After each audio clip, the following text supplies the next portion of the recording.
अस्सलाम वालेकुम, very good morning. खूबसूरत सी सुबह के साथ फाइज़ा कुरैशी, अनीला रज़ाक आपके साथ मौजूद हैं मुकम्मल घर में। जी हाँ, और पहला दिन है आज हफ्ते का, और आज के दिन हमारा सेगमेंट होता है परवरिश। और परवरिश बिल्कुल जी, बच्चों के बारे में हम बात करते हैं, डिस्कस करते हैं।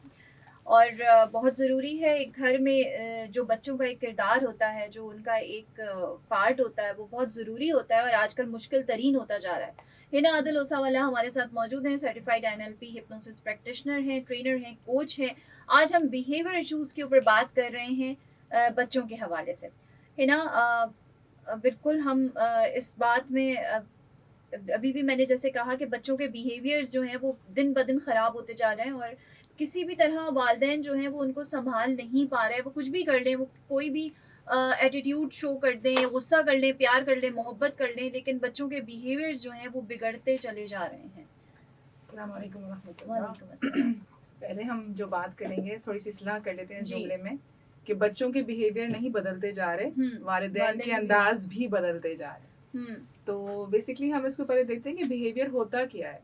हमने ये समझा कि जो बच्चा टैंट्रम शो करता है हुँ, या कुछ रिजिडिटी शो करता है उसको हम कहते हैं कि अच्छा बिहेवियर नहीं है। हुँ, बिहेवियर मोस्टली जो है पूरा अखलाक, उसका उठना बैठना चलना फिरना, वो सब जो चीज़ है वो बिहेवियर कहलाता है। तो हमारी जो आजकल की जो कोताही हम पेरेंट्स से हो रही है वो ये हो रही है कि हमने उसके मॉरल एथिक्स पे काम करना छोड़ दिया।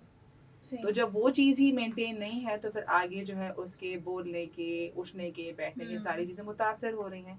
फिर एट द एंड जो रिजल्ट आ रहा है वो फिर हमारे सामने आ रहा है। ये मोरल एथिक्स क्या हैं? कैसे काम करें इन पे? मॉरल एथिक्स ये होते हैं कि जब हम बच्चे को सोशल स्टडीज़ की किताब पढ़ाते हैं ग्रेड 3 में, हुँ, ठीक है, और उसमें हम ट्रैफिक लाइट्स सिखाते हैं, इसमें ट्रैफिक सिग्नल्स बने हुए होते हैं, लेकिन हुँ, क्या हमारा बच्चा उस ट्रैफिक लाइट्स को फॉलो करता है? क्या हुँ, अगर आप देख लें कहीं किसी के घर पे कोई भी अगर आप ऐसा सिनेरियो पेश करें जहाँ पे आपने चप्पल उतार के जाना है, तो हुँ, हमारा कोई भी घर ऐसा नहीं होगा कि जहाँ पे चप्पल जो है प्रॉपर लाइन से रखे हुए होंगे या बच्चा बिल्कुल। जो है वो शू रैक पे रखेगा। तो हुँ, आप देखें ना, सिर्फ इतनी सी आप वो देख लें कि हमने हमें ये नहीं आता कि हम चप्पल कैसे रखें, ना वो बच्चा भी नहीं बड़ा भी। हुँ, हुँ, तो अगर हम इस चीज़ से स्टार्ट करें कि बेसिकली हमें चीज़ों को अप्रोप्रिएट ऐसे अच्छे तरीके से एहसन तरीके से रखनी है, तो इसका मतलब है कि हर चीज़ प्रॉपर हो। जब हम जूता हुँ, प्रॉपर रखेंगे तो इसका मतलब है बैठने का अंदाज, बोलने का अंदाज, और ये बोल कर नहीं होगा, ये हम हुँ, बच्चे को दिखाएंगे। फॉर एग्जाम्पल अगर वही सिनेरियो है, हमारी जो टीचर्स थी वो ये करती थी कि हम जब किसी उसमें जाते थे, अपने इंस्टीट्यूट में जाते थे, तो वो हमें हुँ, एंटर होने से पहले ये सिखाया जाता था कि आपने शू को कैसे रखना है। हुँ। तो यही बात है, हम करके दिखाएंगे तो बच्चा करेगा, अगर हम नहीं करके दिखाएंगे तो बच्चा नहीं करेगा। अच्छा, ठीक है। अच्छा, एथिक्स के ऊपर हमने बात की और हम बहुत सारी चीज़ें सिखाते हैं बचपन से, आँख खोलते के साथ ही उसको बहुत सारी चीज़ें कोशिश करते हैं, बस किसी तरह घोल के पिला दें, सिखा दें, तमीज़ सिखा दें, तहज़ीब सिखा दें, किस तरह बात करनी है। जैसे आपने कहा कि शू किस तरह रखना है, खाना किस तरह खाना है, डाइनिंग टेबल पे किस तरह बैठना है। इन सारी चीज़ों के बावजूद बहुत सारी चीज़ें हम सिखा भी देते हैं, बच्चा सीखता भी है। लेकिन असल मामला वहाँ पे आके बिगड़ता है जब बच्चा बदतमीज़ी करता है पेरेंट्स के साथ, या मिसबिहेव करता है पेरेंट्स के साथ, या ऊंची आवाज़ में बात करता है पेरेंट्स के साथ। हमने जो पिछले सेशन से उसमें भी यही बात की थी कि बच्चा जो है सबसे ज़्यादा एक फ्रेम बनाता है अपनी वालदा की, अपने माइंड में, हम्म, और फिर आहिस्ता आहिस्ता करके जब वो चीज़ टूटती है तो फिर बच्चा फिर उस सर्कल से बाहर आता है। हम्म, आपने बात की कि बच्चा ऊंची आवाज़ में बात करता है, ठीक है। हम्म, तो बच्चा अपने पेरेंट्स को देखता है ऊंची आवाज़ में बात करते हुए। अगर चले पेरेंट्स बहुत सॉफ्ट स्पोकन हैं तो अतराफ में उस चीज़ को ऑब्जर्व करता है कि किसी तरीके का रिएक्शन कैसे होता है, हम्म, तो वो फिर इस चीज़ को लेता है कि मैंने जो है ऐसे ही बात करनी है। हम्म, हमारे यहाँ मोस्टली लोग कहते हैं कि हमारा जो एंगर है, हमारा जो गुस्सा है वो हमारी जीन्स में है, लेकिन हम्म, बेसिकली गुस्सा जीन्स में नहीं है, गुस्सा एक इमोशन है। और हमने ये सोच लिया है कि अगर हम इस तरह इसको इमोशन को जाहिर करेंगे तो हम बहुत इजीली चीज़ों को कन्वे कर देंगे। तो फिर बच्चा भी यही बात करता है, जब हम बच्चे से चीख कर बात करेंगे तो बच्चा भी चीख कर बात करेगा। यही वाली बात है। अच्छा है ना, हर जगह ये वैरी भी नहीं करता। आप स्पेशली अगर मैं माँ की बात करूँ तो माँ बच्चे को बहुत आराम से भी समझाती है, लेकिन बच्चों के जहन में जैसे आजकल बहुत ही कॉमन जुमले हैं कि आपको नहीं पता, आप नहीं जानती, आप नहीं जानते, ज़माना बदल गया है, हम जो कह रहे हैं वो ठीक है, भाई को इजाज़त दे दी है, बहन को इजाज़त क्यों नहीं दिल रही, डिफरेंस क्यों हो रहा है। ये सारी चीज़ें बहुत ज़्यादा हो गई हैं। या पैसों के मामले में बच्चों को अब जिस तरह से देख लें आपके ख्वाहिशात और ज़रूरियात बढ़ती चली जा रही हैं, उस तरह बच्चे जो है वो उस मामले में थोड़ा मिसबिहेव करने लगे हैं। वो इनकी एक है कि हमें ये चीज़ चाहिए, अगर नहीं मिली है तो उस पे एंगर शो करना होता है। देखिए, ये जो सवाल है ना कि आपको नहीं पता, तो हम हुँ, पेरेंट्स जब एज़ अ पेरेंट मुझे मेरा बच्चा ये कहता है, आपको नहीं पता, तो हम सामने से क्या कहते हैं? मुझे नहीं पता होगा तो किसको पता होगा? कहते हैं ना हम, हुँ, कहते हैं। आपको नहीं पता अगर मैं सामने से ये कहूँ, ठीक है मुझे नहीं पता तो आप बता दो। क्या हमने अपनी टोन को इतना नीचे किया? हुँ, देखिए, हम ये जानते हैं, हम ये सब एक्सेप्ट कर रहे हैं इस बात को कि हमारे आजकल के दौर के बच्चे बहुत एक डिफ़िकल्ट क्राइसिस में हैं। हुँ, तो हम ये क्यों नहीं समझते कि हमें उनके लिए अपने आप को बहुत लो करना पड़ेगा। हम लोगों ने उनको आसाइशें तो दे दी, पैसा तो दे दिया, चीज़ें भी जो वो माँगते हैं, ज़िद करते हैं, दे देते हैं, लेकिन हम उनकी मेंटल लेवल पर नहीं आना चाह रहे। हुँ। हम मेंटल लेवल पर उनसे अबव रहना चाह रहे हैं और उनकी ख्वाहिशों पर हम सरेंडर करते जा रहे हैं। ये चीज़ है, जो बीच का जो कॉन्फ्लिक्ट आ रहा है ना, वो ये है। सही। हमारे साथ हिना आदिल ओसावाला मौजूद हैं, certified NLP and hypnosis practitioner हैं। फ़ाइज़ा कुरैशी, अनीला रज़ाक बिल्कुल आपके साथ हैं। मुकम्मल घर है जी। परवरिश हमारा सेगमेंट है, बिहेवियर इशू के ऊपर हम बात कर रहे हैं, बच्चों के बिहेवियर इशू के ऊपर हम बात कर रहे हैं और आप हमें कॉल कर सकते हैं 111-111-107 111-111-107 और आप सुन रहे हैं अपना कराची एफएम 107 कराची की आवाज़ और बल्ले बल्ले एफएम नेटवर्क। मुकम्मल घर है जनाब और मुकम्मल घर में नीला रज़ाक फ़ैज़ा कुरैशी आपके साथ मौजूद हैं। सेगमेंट है हमारा परवरिश और परवरिश में हम बात कर रहे हैं बच्चों में बिहेवियर इश्यूज़ के हवाले से। हमारे साथ मौजूद है हमारी एक्सपर्ट गेस्ट हिना आदिल ओसावाला जो कि सर्टिफाइड एनएलपी और हिप्नोसिस प्रैक्टिशनर हैं, ट्रेनर और कोच हैं अवेयर एकेडमी ऑस्ट्रेलिया की। हिना, अभी आपने जो है वो बच्चों की बिहेवियर से रिलेटेड कुछ बातें की। ज़्यादातर हमने बात ये की कि बच्चे किस तरह से पलट के जवाब दे रहे हैं और गुस्सा जल्दी आ रहा है और मतलब जिसको हम बदतमीज़ी कहेंगे या जो भी कह लें बदतहज़ीबी। अब सवाल ये है कि कौन से ऐसे कॉमन बिहेवियरल इश्यूज़ हैं जो हम देखते हैं आज के बच्चे में बहुत ज़्यादा वालिदैन को नज़र आते हैं? सबसे ज़्यादा जो पेरेंट्स कंप्लेन कर रहे हैं, वो ये करते हैं कि सुनता नहीं है, हुँ, ठीक है? गुस्सा जल्दी आता है, हुँ, हुँ। ज़िद्दी ज़िद्दी होना ज़िद हो सही। रहा है, हुँ, और इसके अलावा अगर लॉन्ग टर्म पे जाएँ तो फ़ोकस नहीं हो रहा, हुँ, अटेंशन हुँ, स्पैन नहीं है। हुँ, हमें पता है कि कर सकता है लेकिन करना नहीं चाहता, हुँ, ज़िम्मेदारी नहीं लेना चाहता। ये सारे कॉमन इश्यूज़ हैं जो पेरेंट्स हमसे बात करते हैं, या टीचर्स से भी अगर आप बात करें तो वो बच्चों के साथ यही बात करती हैं। सही। तो एक्चुअली प्रॉब्लम ये है कि ये सारी चीज़ें हर दौर में मौजूद थी। बिल्कुल हर ऐसे ही। दौर में गुस्सा था, हर दौर में बच्चे सुनते नहीं थे। हुँ, लेकिन हमारे जो बच्चे हैं, क्योंकि वो सोशल मीडिया बच्चे हैं, हुँ, ठीक है ना? तो इस वजह से उनको ये चीज़ें ज़्यादा शायद फेस भी करनी पड़ रही हैं, हुँ, हुँ, और पेरेंट्स को भी फेस करनी पड़ रही हैं। हुँ, तो अब ये है कि पेरेंट्स को थोड़ा-सा बड़ा होना पड़ेगा।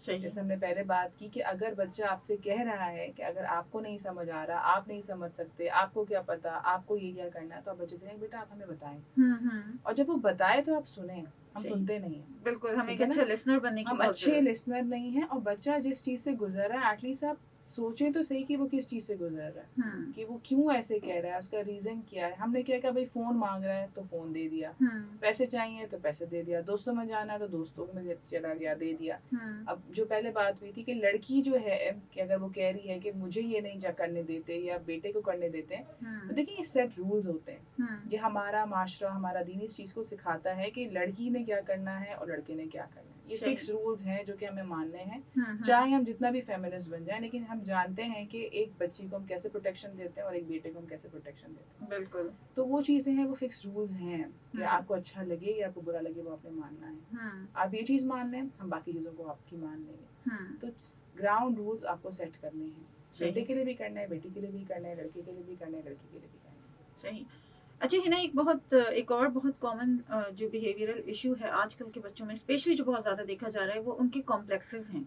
या तो उनको इन्फीरियॉरिटी कॉम्प्लेक्स का शिकार हुए हुए हैं या फिर सुपीरियॉरिटी कॉम्प्लेक्स का भी शिकार हुए हुए हैं कि वो समझते हैं कि बस हम ही सब कुछ हैं और हम ही सब कुछ आता है और we are the best ones वाली सिचुएशन होती है। और फिर इन्फीरियॉरिटी में तो आपको पता ही है कि वो फिर हमेशा जो है वो अपने आप को दूसरों से कमतर ही समझते रहते हैं। तो ये कॉम्प्लेक्स कहाँ से आ रहा है, क्यों आ रहा है, क्यों जनरेट हो रहा है? Background, okay. बच्चे के बैकग्राउंड से अभी हमारे पास कुछ जैसे बात होती है, फायजा अक्सर कहती है कि आप अपने उनसे मशवरों से बताइए। तो हमारे पास अभी रिसेंट क्लाइंट आए थे तो उन्होंने यही कहा कि बचपन से मैं इस चीज़ में थी कि मतलब हम लोगों को ज़्यादा तवज्जो नहीं दी गई, हमें देखा नहीं गया, फिर थोड़ा सा फाइनेंशियल इश्यूज थे, फिर जब मैं उस जगह से निकली, जब मेरी शादी हुई तो फिर मेरा ससुराल भी ऐसा ही था। तो अब मैं अभी तक मतलब इस कदर मैं उस चीज़ में चली गई हूँ कि मुझसे ना कुछ बोला जाता है, ना मैं अपनी ज़ात, सब कुछ मैं ख़त्म कर चुकी हूँ। तो ये चीज़ कहाँ से स्टार्ट हुई थी? बेसिकली बचपन से स्टार्ट हुई थी। सही। तो हम एज अ पेरेंट क्या होता है, कभी कभी हम समझ ही नहीं पाते कि बच्चा क्या चाहता है और हम अपने मुश्किलात को बच्चों पे हावी कर देते हैं। सही। तो अब हमें अपने आप को नॉलेजेबल करने की ज़रूरत है कि हम क्या करें। अब उस करने में क्या है कि बच्चे के साथ बैठो, सुनो कि वो क्या चाहता है, अगर नहीं होता तो फिर किसी एक्सपर्ट के पास जाएं कि रीज़न क्या है। देखिए सारे मसले पहले से थे, हज़रत यूसुफ के दौर से थे। जेलसी उस वक्त भी थी, हेट्रेड उस वक्त भी थी, गुस्सा उस वक्त भी था, लेकिन क्या था, लोग उसको टैकल करते थे। हमने टैकल करना छोड़ दिया, हम कहते तुम अपने रास्ते जाओ, हम अपने रास्ते जाओ। वो वाली बात है। बिल्कुल सही, ऐसा ही है।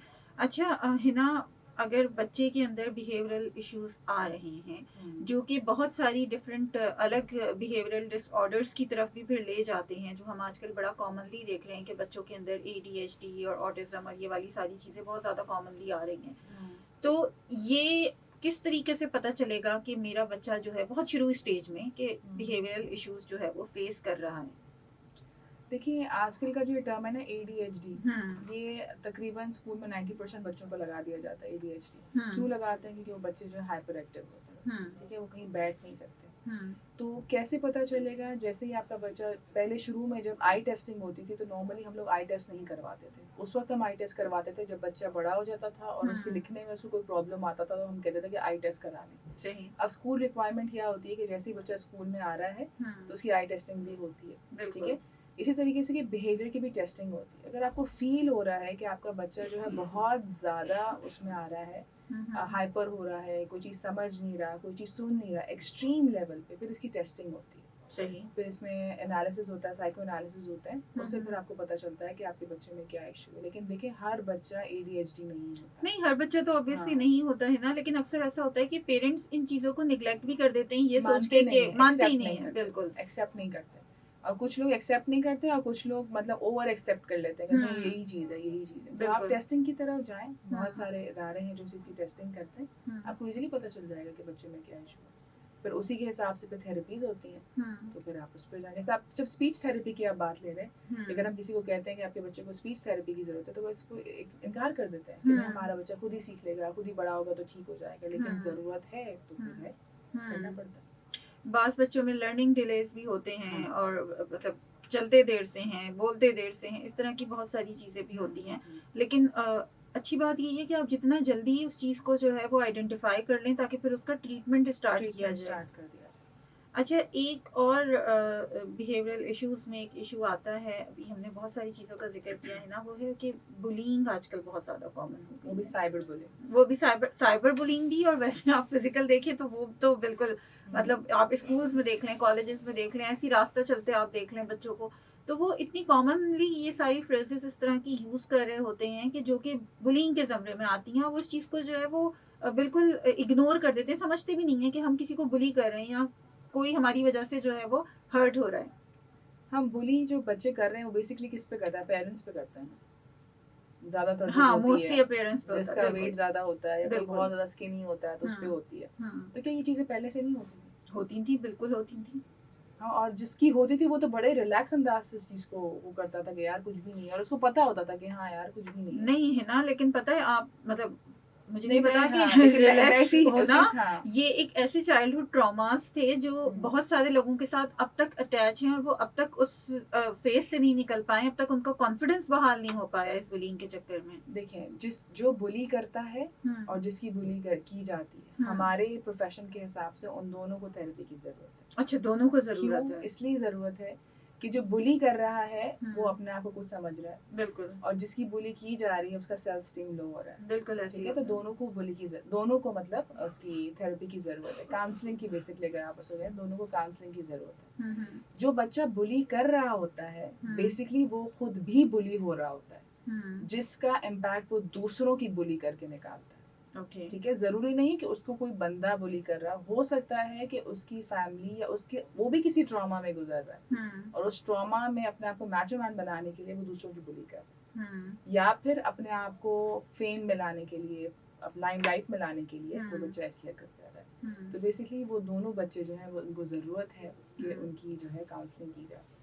हमारा सबसे जो एक सेटबैक ट्रॉमा ये है कि हमारी स्कूल्स और हमारी कॉलेजेस में कोई भी काउंसलर नहीं होता। बिल्कुल ऐसे ही है। टीचर्स को ही कहा जाता है आप ही काउंसलिंग कर लें, आप ही ये कर लें। देखिए हर किसी का अपना एक रोल है, हर किसी का अपना एक प्रोफेशन है, उस हिसाब से वो बंदा काम करता है। तो जब उसको काउंसलिंग का मतलब ये नहीं कि आप किसी से दो लफ्ज आपने कह दिया चलो ठीक है मैंने उसकी काउंसलिंग कर दी, उसकी रूट कॉज तक पहुंचना, टेक्निक्स को इस्तेमाल करना, उसको अपनी स्टीम पे खड़ा करना, that is what is basically counselling. सही। तो उसकी बहुत ज़रूरत होती है। और अगर हम बीइंग अ पेरेंट बात करें, क्योंकि हम पेरेंटिंग के हवाले से बात कर रहे हैं, तो पेरेंट्स किस तरीके से इस चीज़ को कंट्रोल कर सकते हैं? वो बच्चा जो बुली कर रहा है उसके पेरेंट्स की भी मैं बात करूंगी, वो तो पेरेंट्स यूजुअली मान ही नहीं रहे होते ना, और जो बच्चा बुली हो रहा है उसके पेरेंट्स की भी बात करूंगी। देखिए जो बच्चा बुली हो रहा है उसके पेरेंट्स को चाहिए कि वो उसकी सेल्फ स्टीम को ऊपर करें। वो पहले देखें कि किस चीज़ से बुली हो रहा है। फॉर एग्जांपल अगर वो अपने वेट की वजह से बुली हो रहा है तो पेरेंट्स को चाहिए कि उसको पॉजिटिविटी की तरफ लेके जाएं कि आप ये भी कर सकते हैं, आप वो भी कर सकते हैं। अगर स्टडीज़ की तरफ से बुली हो रहा है कि वो बच्चा कोई ना स्टडीज़ में कम है या कुछ है, तो बेसिकली पेरेंट्स का काम है कि सेल्फ स्टीम को बूस्ट करना। सेल्फ स्टीम कैसे बूस्ट होती है? हमारी जो टर्म है हिप्नोसिस में हम क्या करते हैं, उनको सजेशन स्क्रिप्ट बना के देते हैं कि एवरी टाइम जब आपका बच्चा जो है सो रहा है तो आप जो है ये चीज़ आप पढ़ेंगे, तो आपका बच्चा एवरी डे ये सुनेगा तो ये उसकी जो है चीज़ों में इजाफा होगा। इसको हिप्नोटिक स्क्रिप्ट कहते हैं। उसके साइंस तौर पर अगर मैं समझाऊँ तो ये होता है कि जब हम सो रहे होते हैं, ठीक है, तो हम ऐसे फेज में जाते हैं जिसमें हम नींद उसमें होते हैं ना हम नींद में होते हैं ना हम अवेक होते हैं। बिल्कुल। तो उस वक्त हमारा जो सबकॉन्शियस माइंड है वो अवेक होता है। अच्छा। तो उस वक्त जो है हम उस बच्चे के अंदर जो चीज़ डालेंगे, ठीक है, जो चीज़ हम बोलेंगे वो बच्चा नहीं सुनेगा, वो बच्चे का माइंड सुनेगा। सही। तो उस स्क्रिप्ट से फिर हम बच्चे की सेल्फ स्टीम, सेल्फ कॉन्फिडेंस, उसका एंगर, वो सब फिर हम ठीक करते हैं। उसको फिर कंट्रोल किया जा सकता है। मतलब इसको हम ट्रेन करते हैं, बाकायदा सजेशन स्क्रिप्ट को बनाकर हम उसको उसकी उस चीज़ को ट्रेन करते हैं। तो हिना आप क्या कहेंगी कि ऐसे बच्चों के लिए जो ओवरऑल मैं बात कर रही हूँ जिनके साथ बिहेवियरल इश्यूज हैं, तो वो बच्चे आपके पास आए थेरेपीज के लिए, तो क्या साथ में उनके पेरेंट्स को भी थेरेपी लेने की ज़रूरत है? बिल्कुल बिल्कुल, उनको समझने की ज़रूरत है कि बेसिकली कि हो क्या रहा है। सही जनाब। सेगमेंट है हमारा परवरिश और हम बात कर रहे हैं बच्चों के बिहेवियरल इश्यूज के हवाले से, और हमारे साथ मौजूद हैं हिना आदिल ओसा वाला जो कि सर्टिफाइड NLP और हिप्नोसिस प्रैक्टिशनर हैं, ट्रेनर और कोच हैं अवेयर एकेडमी ऑस्ट्रेलिया की। अनीला रज़ाक, फायजा कुरैशी भी आपके साथ मौजूद हैं। आप भी हमें कॉल कर सकते हैं 111-111-107 पे, और कराची से बाहर वाले 021 कोड मिलाएंगे। सुनते रहिए अपना कराची FM 107, कराची की आवाज़ और बल्ले बल्ले FM नेटवर्क।